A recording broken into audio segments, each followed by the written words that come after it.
I feel like I'm supposed to have some type of spiel to start this off with. But I'm gonna say hi. Welcome to WCW Cyber Edition. And I'm your host, Sega Thompson, the CEO and founder of Genesis Security Consulting Limited, affectionately known as GSC. And this is my first interviewee for the series, Mistress Rosena Stubbs.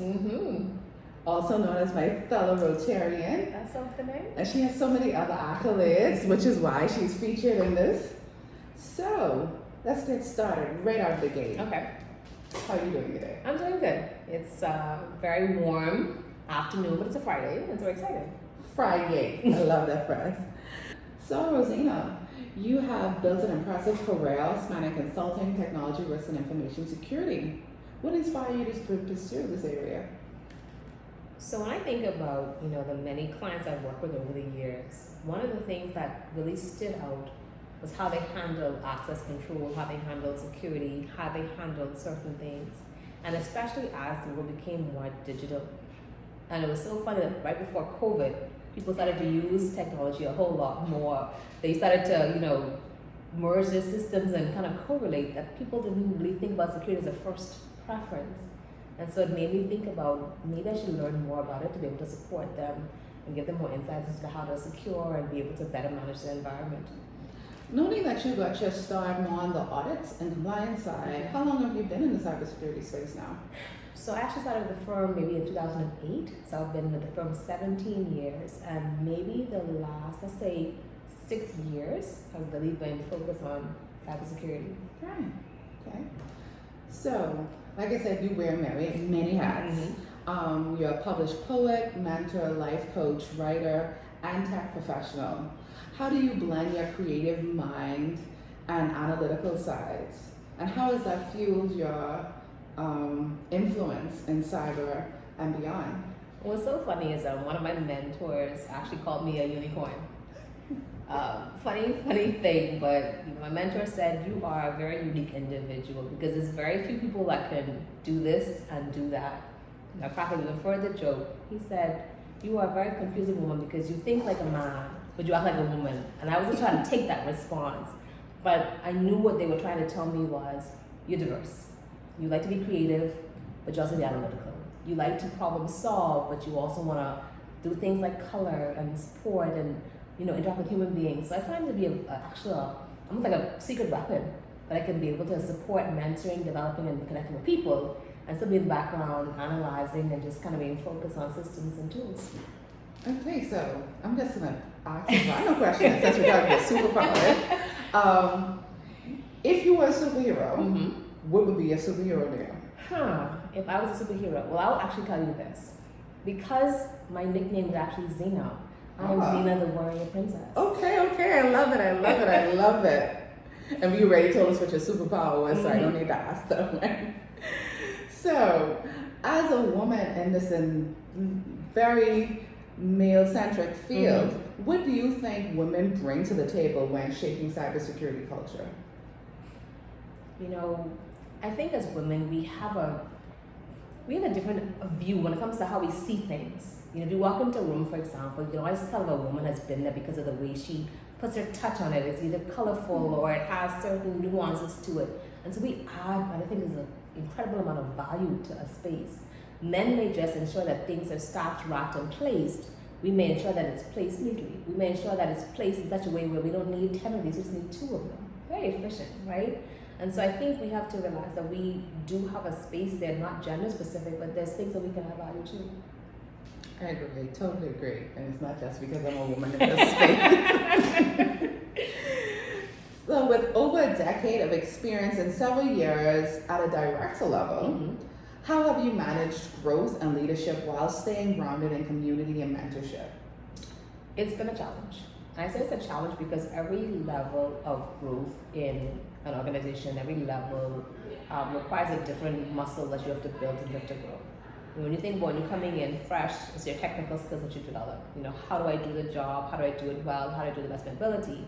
And as you step up, how do I pass on what I've known to somebody else, mentoring and developing others? And then if you are, again, at that senior level, how do I make the business culture even better holistically. So it's definitely been growth at all levels. First is myself, then it's others, then it's from Hawaii. I like that. I'm not sure if you are serving or you previously served as the president of Toastmasters Club. Mm-hmm. I know you are a director of Rotary, Club of Southeast Nassau. How do you think these leadership and public speaking roles have shaped your professional voice and confidence in your career?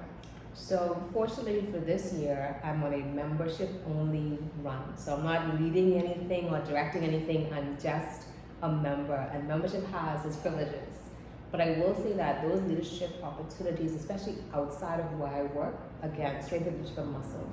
As a Toastmaster, we focus on public speaking, we focus on leadership, we focus on just becoming that stronger presenter, communicator. But as a president, you're also not just using those skills, but leading volunteers is a whole different leadership experience. When someone gets a salary, you can reprimand them differently, you can give them performance reviews differently, but volunteers require a different level to motivate them and support them with doing their role. So I definitely do a lot as president. As a director of Rotary, when I think about, a service-focused environment, everything you do is focus on giving back. And so I think it helped me to really be more appreciative of people in need and also supporting people in their growth. So I think that all those things were able to take and transfer into what I do for work.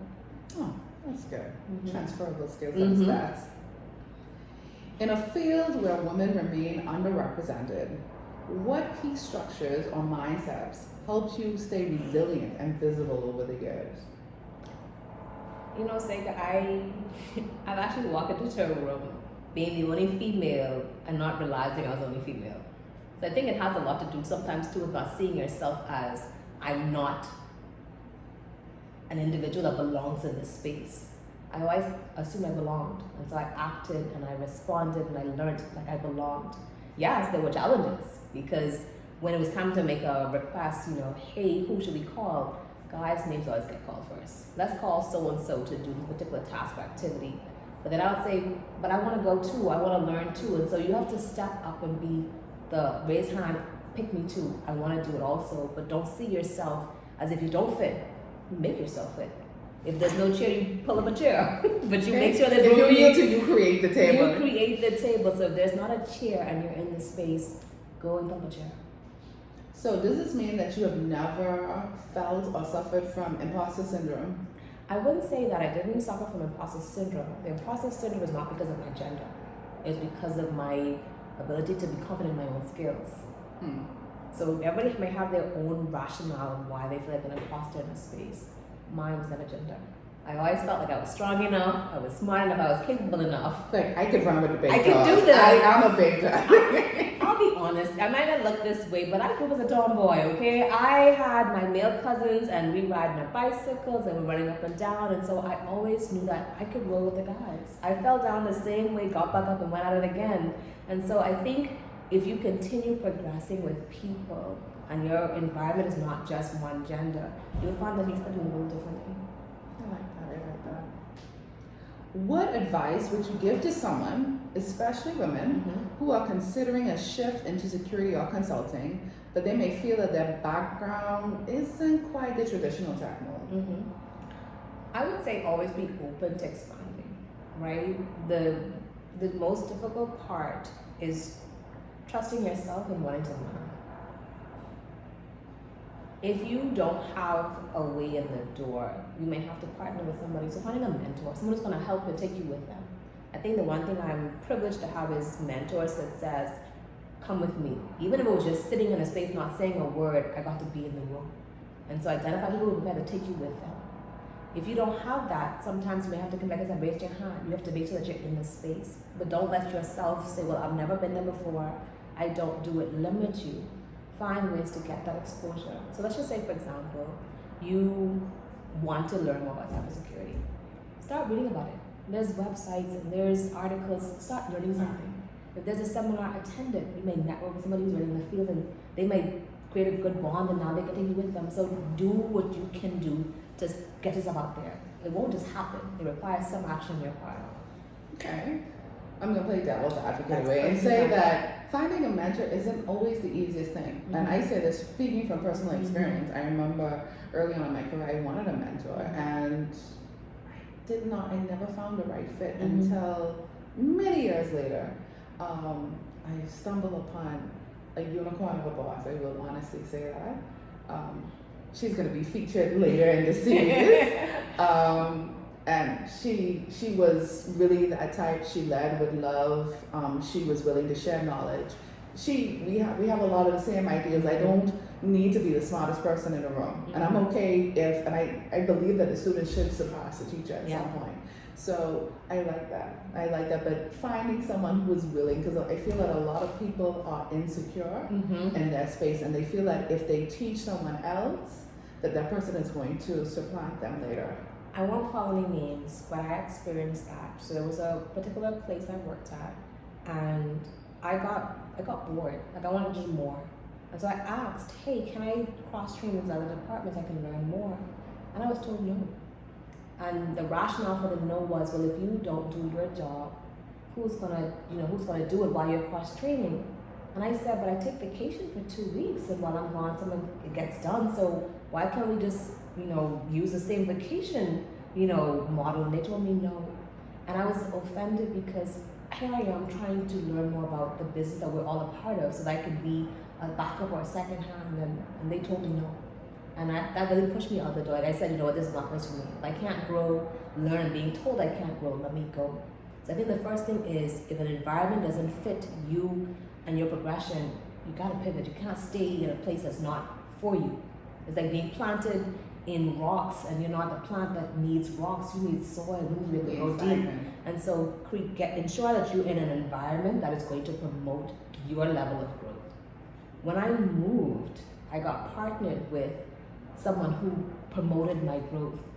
They took me places. When I got into a room, they would tell clients, call Rosena. And I'm thinking to myself, what? Like, I'm new here. They know you. Why would they call me? Why would they call you? Then you tell me what to do. But they insisted that I grow to the level of, she's confident, she's capable, and they were prepared to prepare me for that call.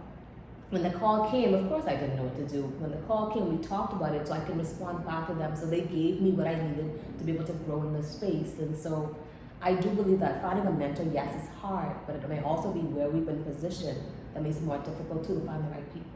So it may require you to pick up yourself and move somewhere else. But know what you're looking for and what kind of person you're looking for to be able to mentor you. Fair enough. So you have been an active mentoring coach. What is one powerful lesson or question you encourage emerging women professionals to ask themselves on their journey ahead? I always ask persons why. Like, why are you doing what you're doing? Like, do you know why you're doing this? Are you doing this because everyone is doing it? Are you doing it because it just pays well and like they say it's a good thing to get into? Like, what is your real why? Because if your passion drives what you're doing, you'll do it no matter what happens. It may not be paid enough, it may not be the right fit, but you're gonna get to where you wanna go. And so what's really driving you? And then why do you feel like you can't go further than you are? Like, why would you stay stuck? Like, I'm the kind of person that always wants to do something else. People say, well, don't you have enough degrees, enough certs? I'm like, I do, you're right, but I wanna learn more. I wanna do more. And so I'm gonna continue learning. And so know who you are, know your why, and then how someone's gonna push you and support you to get there. Okay, I love that. I think knowing your why, your purpose, your reason for what you do is always important. So, I'm going to take a moment to tell everyone why you are my woman in crush. Okay. I have known you in several spaces over the years. We attend the same church. You're friends with my sister. Professionally, Rotary, your past keep intersecting.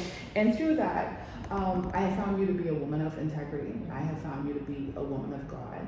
I have admired your passion, your dedication. You are a hard worker, and your thirst for knowledge. Like, I love that. I find that I always laugh. I said I was good in school. I really was.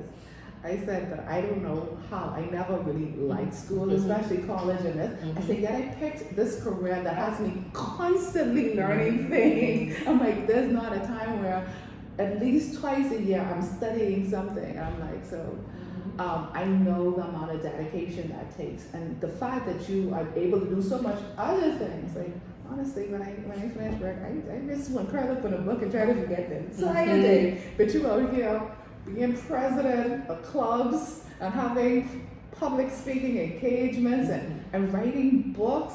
I just want to read it. So I just want to tell you that just being in your sphere has made an impact in my life. So I wanted to share something about you because I'm pretty sure that you would be able to impact someone else. Oh, thank you so much. That means a lot to me. And don't think for a minute that she must have all this time to do all these things. No, things take place over time. Everything requires a level of time. So thank you for the time. Well, like the good book says, and everything there is a And season. everything there's a season. So with that, I'm going to tell you thank you so much, especially for being my first person to be a part of this initiative. And I hope we have a chance in the future to collab again. Thank you for the time and the opportunity. I really appreciate the privilege. Thank you. Until next time.